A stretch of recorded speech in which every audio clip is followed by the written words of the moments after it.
Boca Chica is a resort town on the southern coast of the Dominican Republic. Thousands of tourists come each year for its heavenly beaches. Some come in search of sex.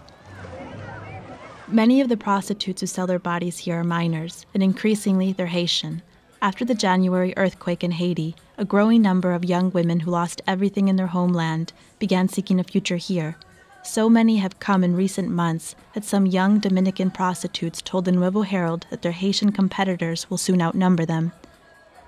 On these mean streets, hunger made Maria sell her body. She is 12.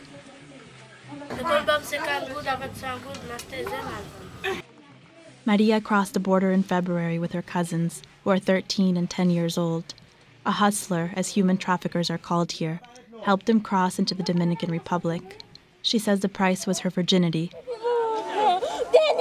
The children say they lost their parents and several siblings in the quake that destroyed Port-au-Prince and killed about 300,000 people. Maria was at school when her family was buried under the rubble of their home.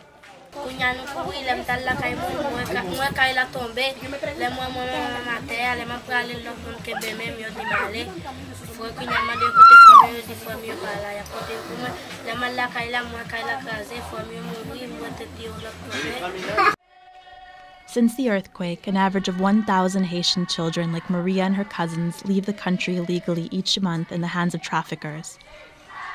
This joint investigation by a Nuevo Herald and the Miami Herald uncovered an appalling trauma that is blatantly ignored by authorities in both countries.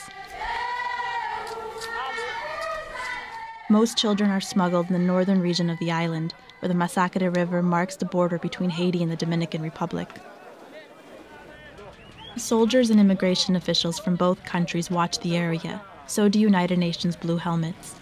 But it's harder to watch on Mondays and Fridays when a massive open market unfolds in the town of the Jabón in the Dominican side.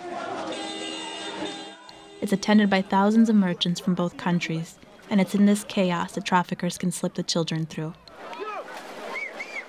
Bon, un día del mercado, como yo expliqué, es un día muy difícil para controlar.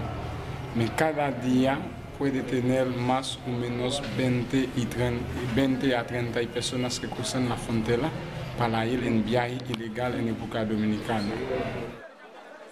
According to eyewitness accounts by Herald reporters, this wouldn't be possible if the authorities weren't in on it, if they didn't receive bribes. In an August interview, General Francisco José Gil, then director of CESFRONT, the Dominican Border Patrol, denied the accusation. En toda la frontera del mundo se cometen travesuras y diabluras.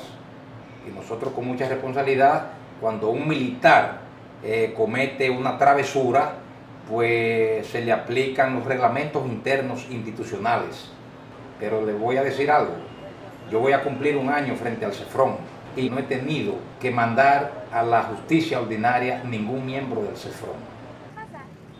After crossing the border, many children end up victims in a network of exploiters, if not of their own relatives who force them to beg for money on the streets.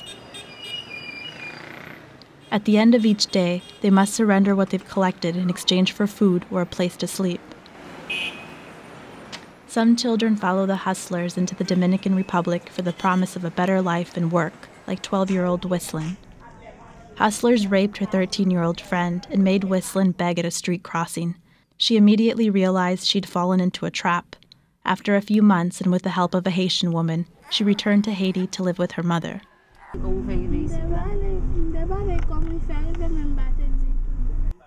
But back home, nothing had changed. Her mother still couldn't afford to feed her 9 children.